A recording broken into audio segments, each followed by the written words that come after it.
भारतीय सिनेमा असंख्य कला और असंख्य कलाकारों का गढ़ रहा है।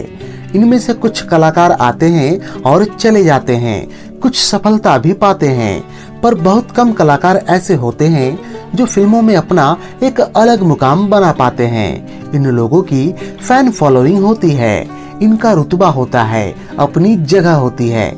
कई बार ये सवाल इस नजरिए से बड़ा ही विकट हो जाता है कि कौन बड़ा कलाकार है या कौन बेहतर कलाकार है। ऐसे ही दो कलाकार हैं, अमिताभ बच्चन और मिथुन चक्रवर्ती, जिनके फैंस अक्सर इस विषय पर विचार करते रहते हैं कि कौन बेहतर है। पर वास्तव में इस सवाल का कोई ठोस जवाब नहीं है, क्योंकि दोनों ही कलाकार अपने अलग अलग मुकाम रखते हैं। ऐसे में हमारा विचार यहाँ किसी कलाकार की वकालत या किसी की खिलाफत करना नहीं होगा, बल्कि इनसे जुड़े आंकड़ों के जरिए दोनों की तुलना करने का प्रयास करेंगे ताकि आप स्वयं फैसला कर सकें। दरअसल अमिताभ बच्चन और मिथुन चक्रवर्ती दोनों ही फिल्मी खानदानों से संबंध नहीं रखते। यद्यपि अमिताभ बच्चन के पिता डॉक्टर हरिवंश राय बच्चन एक नामी कवि थे और अमिताभ बच्चन के पास सशक्त राजनीतिक प्रभाव भी था, जो कि कई बार उनके काम भी आया। इसके विपरीत मिथुन चक्रवर्ती का फिल्मों में आना उनके नक्सली संबंधों को दूर रहने का प्रयास और पैसे कमाने की जद्दोजहद के रूप में नजर आती है। दोनों ही कलाकार फिल्मी दुनिया के शारीरिक पैमानों पर बिल्कुल ही फिट नहीं बैठते थे। जहां अमिताभ बच्चन को दुबले शरीर, लंबे कद और भारी आवाज के कारण शुरू में काफी परेशानी उठानी पड़ी तथा कई बार नाकामी का मुंह भी देखना पड़ा, वहीं मिथुन को अपने रंग के कारण काला नीला हीरो बोलकर दुत्कारा गया। दोनों ही कलाकारों ने अपनी फिल्मी कैरियर की शुरुआत कला फिल्मों से की थी। जहां अमिताभ बच्चन ने ख्वाजा अहमद अब्बास की फिल्म सात हिंदुस्तानी से अपने कैरियर का आगाज किया, वहीं मिथुन की बतौर नायक पहली फिल्म रही मृणाल सेन की मृग्या। दोनों को ही अपनी पहली फिल्म के लिए राष्ट्रीय पुरस्कार से नवाजा गया। जहां मिथुन को मृग्या के लिए सर्वश्रेष्ठ अभिनेता का राष्ट्रीय पुरस्कार प्राप्त हुआ, वहीं अमिताभ बच्चन को सात हिंदुस्तानी के लिए जूरी स्पेशल अवार्ड मिला। दोनों ने ही अपने कैरियर के आरंभिक दौर में कम बजट की फिल्मों में काम किया, लेकिन ये बात अलग है कि जहां अमिताभ बच्चन को नामी डायरेक्टरों के साथ काम करने का मौका मिला, वहीं मिथुन ने अपना पूरा कैरियर अनजान और गुमनाम फिल्मकारों के साथ काम करते हुए बिताया।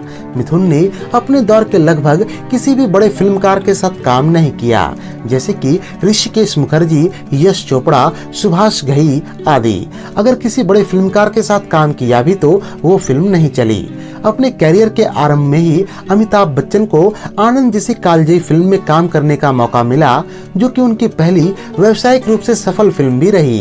पर दोनों ही कलाकारों को अपने कैरियर की शुरुआत में कई फ्लॉप फिल्मों से रूबरू होना पड़ा। इन्होंने कई फिल्मों में बेहद ही छोटी भूमिकाएं निभाई, जैसे कि अपने दमदार आवाज के लिए जाने जाने वाले अमिताभ बच्चन को रेशमा और शेरा में गूंगे की भूमिका दी गई। वहीं मिथुन चक्रवर्ती को फिल्म हबारी में एक जूनियर आर्टिस्ट सरीखे गुंडे की भूमिका निभानी पड़ी। वैसे जूनियर आर्टिस्ट सरीखे भूमिका तो मिथुन चक्रवर्ती ने अमिताभ बच्चन के लिए फिल्म दो अनजाने में भी निभाया था। आखिरकार 11 फ्लॉप फिल्मों के बाद अमिताभ बच्चन को फिल्म जंजीर से पहचान मिली। इस फिल्म ने 72 लाख के डिस्ट्रीब्यूशन प्राइस पर 3 करोड़ 60 लाख रुपए की कमाई की थी। वहीं मिथुन को कई फ्लॉप फिल्मों के बाद सन 1979 की फिल्म सुरक्षा की अप्रत्याशित सफलता के बाद पहचान मिली। इस फिल्म ने 36 लाख के डिस्ट्रीब्यूशन प्राइस पर 1 करोड़ 75 लाख रुपए का कारोबार किया। जहां तक दोनों की सफलता की तुलना की बात हो तो उसके कई पैमाने हो सकते हैं। पहला पैमाना ये कि दोनों कलाकारों ने कितनी बड़ी हिट फिल्मों में काम किया। इसका जवाब कुछ यूं है कि दरअसल अमिताभ बच्चन और मिथुन चक्रवर्ती दोनों की फिल्में कमाई की गारंटी होती थी। इनके फिल्मों के निर्माता ये सुनिश्चित कर सकते थे कि फिल्म का खर्चा पानी तो जरूर निकल जाएगा। अमिताभ बच्चन ने छोटे बजट की फिल्मों से निकलकर मेगा बजट की फिल्मों में अपनी पहचान बनाई। वहीं मिथुन चक्रवर्ती अक्सर कम बजट की फिल्मों के मसीहा माने जाते थे। ऐसे में मिथुन की फिल्मों को सामान्यतः छोटे शहरों और देहातों में खूब देखा जाता, जबकि अमिताभ बच्चन की पहचान हर सामाजिक वर्ग तक हो गई थी।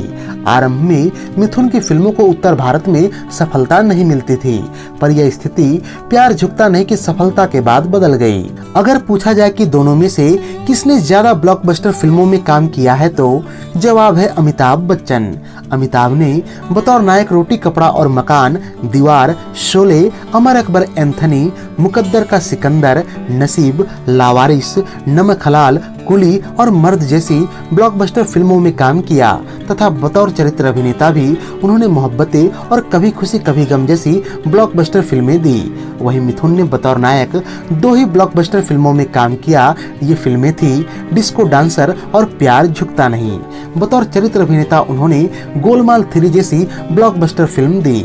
मिथुन चक्रवर्ती एक साल में आधा दर्जन हिट फिल्में भी दे चुके हैं और 1980 के दशक तक ये काम अमिताभ बच्चन भी किया करते थे, पर एक्सीडेंट और राजनीति में प्रवेश के बाद उन्होंने कम काम करना शुरू किया।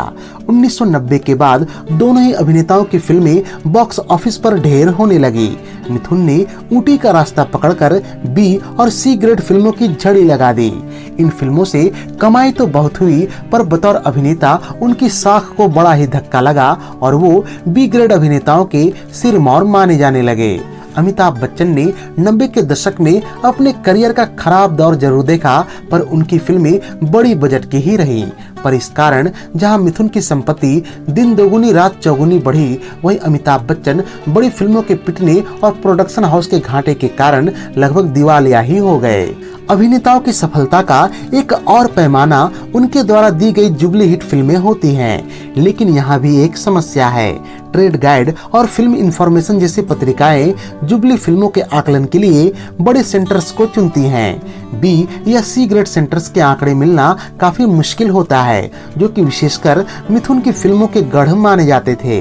अमिताभ बच्चन की फिल्में बड़े और छोटे दोनों सेंटर्स पर चला करती थी। विशेष करके उनकी फिल्में बॉम्बे टेरिटरी में जबरदस्त कमाई करती थीं। अमिताभ बच्चन की कुल 20 फिल्में गोल्डन जुबली हिट रहीं, जो कि बॉम्बे टेरिटरी में गोल्डन जुबली भी साबित हुई। ये फिल्में थीं जंजीर, रोटी कपड़ा और मकान, दीवार, शोले, कभी कभी, अमर अकबर एंथनी, त्रिशूल, डॉन, सुहाग, लावारिस, नसीब, नमक हलाल, कुली, शराबी, मर्द, आखिरी रास्ता, शहंशाह, हम, मोहब्बतें और कभी खुशी कभी गम। इसके उलट मिथुन चक्रवर्ती की बॉम्बे टेरिटरी में डिस्को डांसर, तराना, प्यार झुकता नहीं, वतन के रखवाले, प्यार का मंदिर जैसी फिल्में गोल्डन जुबली रहीं। पर बॉम्बे टेरिटरी के अलग उनकी कई फिल्में जुबली हिट रहीं, जिनका रिकॉर्ड आपको फिल्म इंफॉर्मेशन में शायद ना मिले। मसलन परिवार, डांस, दाता, प्रेम प्रतिज्ञा और 90 के दशक की फिल्में जैसे कि चांडाल और चिता। पर तुलनात्मक रूप से मिथुन की तुलना में अमिताभ बच्चन ने काफी ज्यादा जुबली हिट फिल्में दी हैं।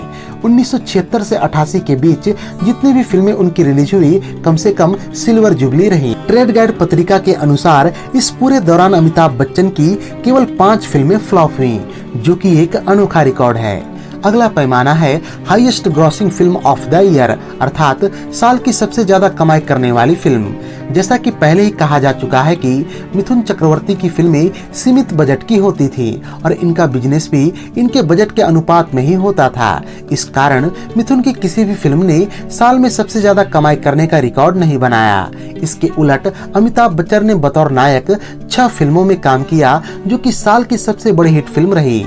ये फिल्में थी रोटी कपड़ा और मकान, शोले, अमर अकबर एंथनी, मुकद्दर का सिकंदर, सुहाग और कुली। अगर टॉप 3, टॉप 5 और टॉप 10 फिल्मों की बात करें तो इस सूची में अमिताभ बच्चन की फिल्में काफी लंबी हो जाती हैं। मसलन दीवार, अदालत, परवरिश, गंगा की सौगंध, त्रिशूल, डॉन, मिस्टर नटवरलाल, राम बलराम, शान, दोस्ताना, लवारिस, नसीब, नमक हलाल, मर्द, शराबी, आखिरी रास्ता, शहंशाह, अग्निपथ, गंगा जमुना सरस्वती, खुदा गवाह, बड़े मियाँ छोटे मियाँ आदि।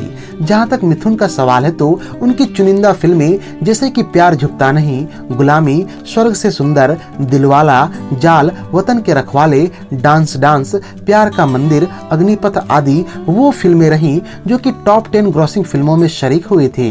इसके अलावा उनकी बतौर चरित्र अभिनेता गोलमाल 3, हाउसफुल 2 और OMG जैसी फिल्में टॉप 10 में शरीक रहीं। जहां तक बात करें ओवरसीज की, तो ये वो समय था जब ओवरसीज मार्केट बहुत ज्यादा डेवलप नहीं था और चुनिंदा फिल्में ही देश से बाहर रिलीज हो पाती थी। मिथुन चक्रवर्ती की फिल्मों ने विदेशों में अपना एक अलग मुकाम बनाया, विशेष करके सोवियत रूस में। यहाँ उनकी लोकप्रियता का आलम यह था कि लोग मिथुन को पसंद नहीं करते बल्कि उनकी पूजा करते थे। अगर हम सोवियत रूस में सबसे ज्यादा कमाई करने वाली फिल्मों की सूची में नजर डालें तो यह देखते हैं कि इसमें मिथुन चक्रवर्ती की कई फिल्में शामिल हैं। डिस्को डांसर ने तो सोवियत रूस में कमाई का कीर्तिमान स्थापित करते हुए 100 करोड़ रुपए कमाए थे। डिस्को डांसर फिल्म की ख्याति चीन और एशिया के कई देशों तक फैली थी। इसके अलावा मिथुन की फिल्म जागीर सोवियत यूनियन की सर्वाधिक कमाऊ भारतीय फिल्मों की सूची में 16वें स्थान पर रही और इसे 3 करोड़ 80 लाख लोगों ने देखा।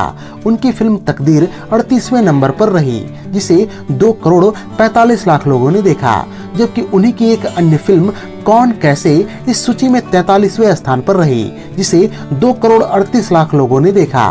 मिथुन चक्रवर्ती की कई फिल्में दूसरे देशों के साथ ज्वाइंट वेंचर में बनी थी, जैसे कि उनकी बंगाली फिल्म ट्रोय, जो कि भारत और जापान की साझेदारी से बनी।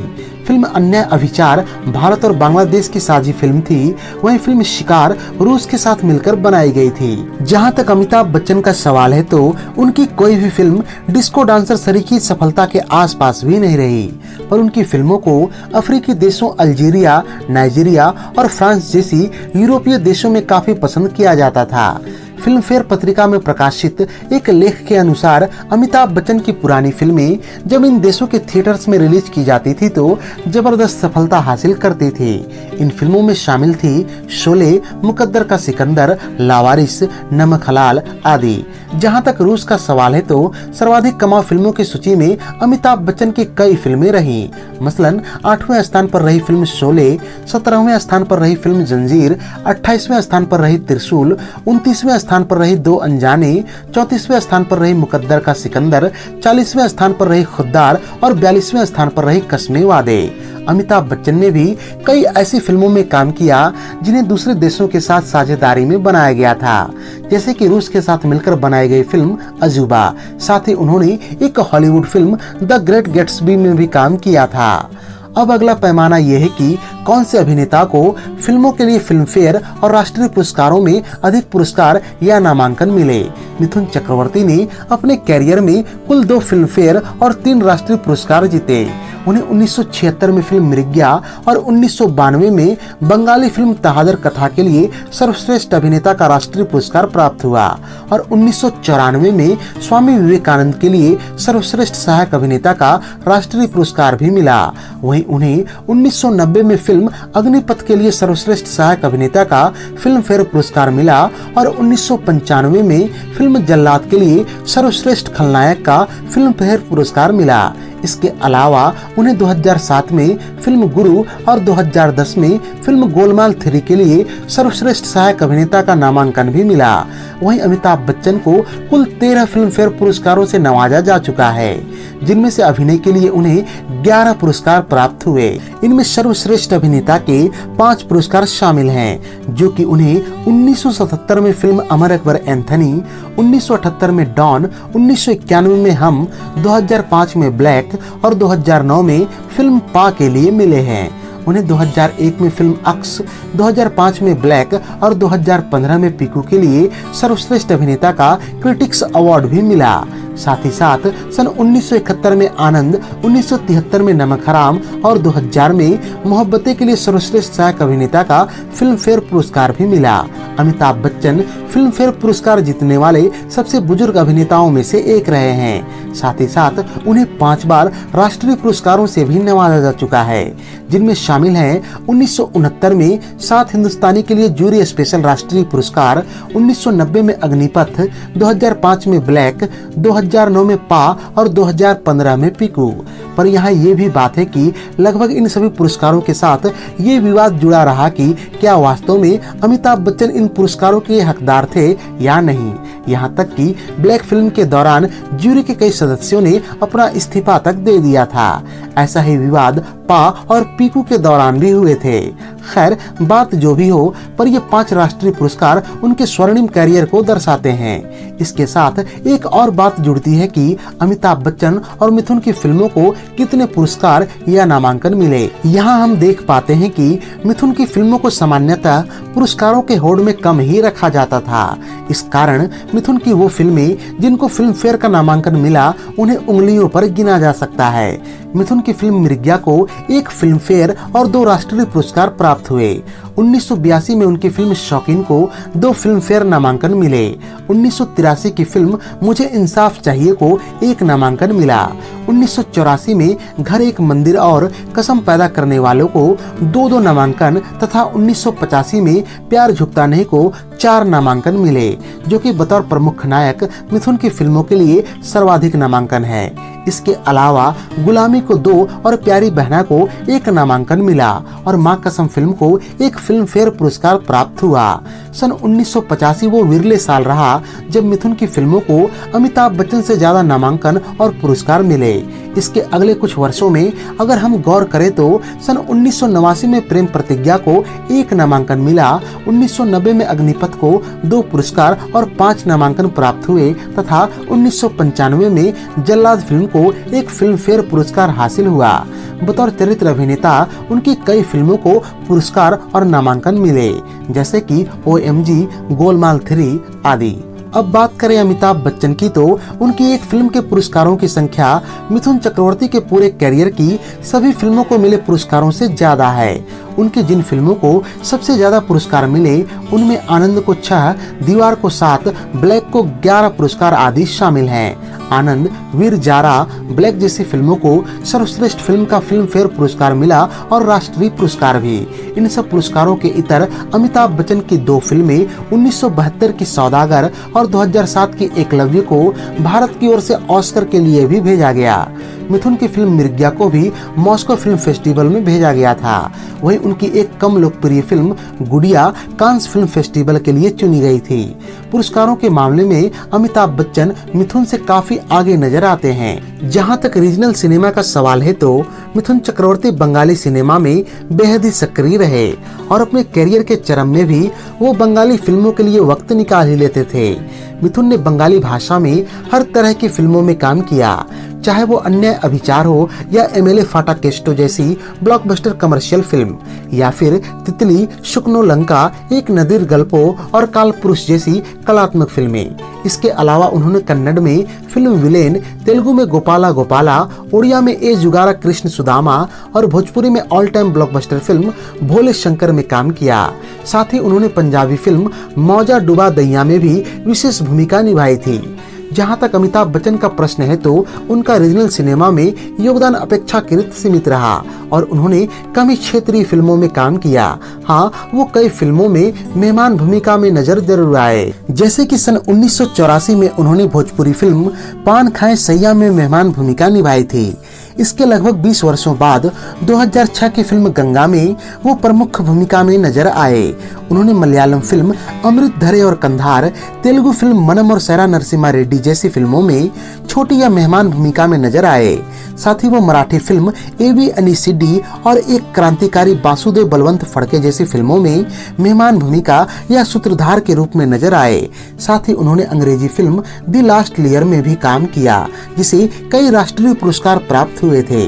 अमिताभ बच्चन ने कई क्षेत्रीय भाषाओं की फिल्मों में बतौर निर्माता प्रोत्साहन दिया, जिनमें शामिल है तमिल फिल्म उल्लासम, तेलुगु फिल्म गुलाबी, बंगाली फिल्म अंतरमहल, मराठी फिल्म विहिर और गुजराती फिल्म सप्तपदी। इनमें से अधिकतर फिल्में क्रिटिक्स के द्वारा सराही गईं और कई फिल्म फेस्टिवल में पुरस्कार जीतने में भी कामयाब रही। अमिताभ बच्चन की जोड़ी कई टॉप की अभिनेत्रियों के साथ बनी थी और बॉलीवुड की लगभग सभी अभिनेत्रियों के साथ उन्होंने काम किया। पद्मिनी कोल्हापुरे और अनीता राज उन्हें गिनी चुनी अभिनेत्रियों में से रही जिन्हें अमिताभ बच्चन के साथ काम करने का मौका नहीं मिला। इनकी जोड़ी सबसे बेहतर लगती थी रेखा, जया बच्चन, जीनत अमान, परवीन बाबी आदि अभिनेत्रियों के साथ। मिथुन चक्रवर्ती ने सबसे ज्यादा अभिनेत्रियों और सबसे अधिक नई अभिनेत्रियों के साथ काम किया। विशेष करके 90 के दशक में उन्होंने कम बजट की फिल्में जब करनी शुरू की तो उन्होंने नई अदाकाराओं के साथ काम किया। मिथुन चक्रवर्ती की जोड़ी जिन अभिनेत्रियों के साथ सबसे ज्यादा पसंद की गई उनमें रंजीता कौर, रति अग्निहोत्री और पद्मिनी कोल्हापुरे प्रमुख रहीं। ऐसी कम ही अभिनेत्रियां रहीं जिन्होंने अमिताभ बच्चन और मिथुन चक्रवर्ती दोनों के साथ बतौर नायिका फिल्मों में काम किया। रेखा, जीनत अमान, मीनाक्षी शेषाद्री तथा अमृता सिंह कुछ ऐसी ही अभिनेत्रियां रहीं। यहाँ ये बात दिलचस्प रही कि परवीन बाबी और राखी गुलजार जैसी अभिनेत्रियों के कैरियर को व्यावसायिक ऊंचाई देने में अमिताभ बच्चन के साथ उनकी जोड़ी की बड़ी ही महत्वपूर्ण भूमिका रही। परंतु इन अभिनेत्रियों ने जब मिथुन के साथ काम किया तब तक वो या तो चरित्र अभिनेत्री बन चुकी थी या फिर अपने कैरियर के ढलान पर थी। मिथुन ने अपने कैरियर की कई सफल फिल्में उन अभिनेत्रियों के साथ दी जो या तो फ्लॉप हीरोइन मानी जाती थी या फिर अपने कैरियर के बुरे दौर से गुजर रही थी, जैसे कि किमी यशपाल, पद्मिनी कोल्हापुरे आदि। इनके अलावा ये बात भी विदित है कि मिथुन ने अनजान लोगों या फिर बुरे दौर से गुजर रहे निर्देशकों के साथ फिल्में करके उनका और अपना करियर संवारा। इनमें शामिल रहे रविकांत नगेच, बब्बर सुभाष, राज एनसीपी, केसी बोकाड़िया, शशि लाल नायर आदि। अमिताभ बच्चन ने अपने कैरियर का बड़ा हिस्सा कुछ खास निर्देशकों के साथ काम करके बिताया, जिनमें मनमोहन देसाई, प्रकाश मेहरा, ऋषिकेश मुखर्जी, राकेश कुमार, यश चोपड़ा आदि शामिल थे। अपने कैरियर के दूसरे हिस्से में उन्होंने नए निर्देशकों को अंगीकार करना शुरू किया, पर उनके कैरियर के विकास में बड़े बजट की फिल्मों का बड़ा योगदान रहा। पर अमिताभ बच्चन वो अभिनेता भी रहे जिन्होंने सबसे ज्यादा फिल्मों में मेहमान भूमिकाएं निभाई। अक्सर अमिताभ बच्चन छोटे फिल्मकारों की फिल्मों में मेहमान भूमिका निभाकर उसकी व्यावसायिक मूल्य में वृद्धि करते थे। टेलीविजन में अमिताभ बच्चन और मिथुन चक्रवर्ती दोनों ने ही अपनी धाक जमाई है। अमिताभ बच्चन ने सन 2000 में कौन बनेगा करोड़पति शुरू करके भारतीय टेलीविजन इंडस्ट्री में क्रांति ही ला दी थी और पहली बार एक बड़ा सुपरस्टार टीवी पर नजर आया था। यह शो पिछले 20 सालों से बदस्तूर जारी है, जो कि इस कार्यक्रम की सफलता को दर्शाता है। इसके अलावा भी उन्होंने बिग बॉस सीजन 3 को होस्ट किया था तथा एक टेलीविजन धारावाहिक युग में भी काम किया। मिथुन चक्रवर्ती ने बांग्ला भाषा में कई टेलीविजन शो होस्ट किए या फिर उसमें जज की भूमिका निभाई, जिनमें dance Bangla dance, big boss Bangla, दादागिरी अनलिमिटेड, डांस जूनियर आदि। हिंदी में वो डांस इंडिया डांस और ड्रामा कंपनी जैसे कार्यक्रम में बतौर जज नजर आए। इस तरह से दोनों ने ही टेलीविजन में अपनी विशेष जगह बनाई। आखिर में हम देख पाते हैं कि अमिताभ बच्चन और मिथुन चक्रवर्ती ने अभिनेता के इतर भी कई रोल निभाए। अमिताभ बच्चन ने बतौर निर्माता 1 दर्जन से अधिक फिल्मों का निर्माण किया, पर उनकी कंपनी ABCL कुछ सालों में ही धाराशायी हो गई और वो लगभग कंगाल ही हो गए। मिथुन ने भी बॉक्सर और इनेमी जैसी फिल्मों का निर्माण किया, जिससे उनको तगड़ा आर्थिक नुकसान उठाना पड़ा था।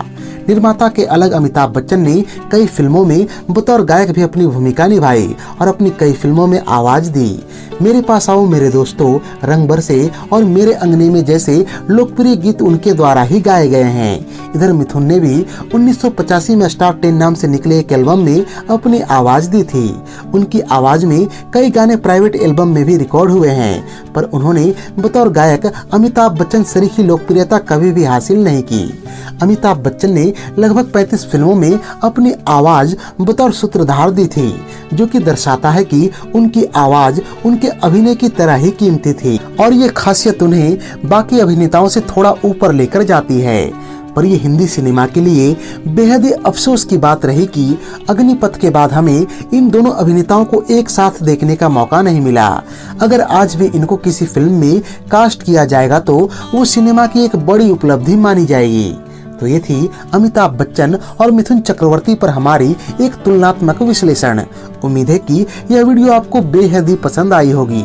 अगर वीडियो पसंद आई हो तो इसे लाइक और शेयर भी कर दें तथा ऐसे ही दिलचस्प वीडियोस की नोटिफिकेशन पाने के लिए चैनल को सब्सक्राइब करके बेल आइकॉन में ऑल का बटन दबा दें। धन्यवाद।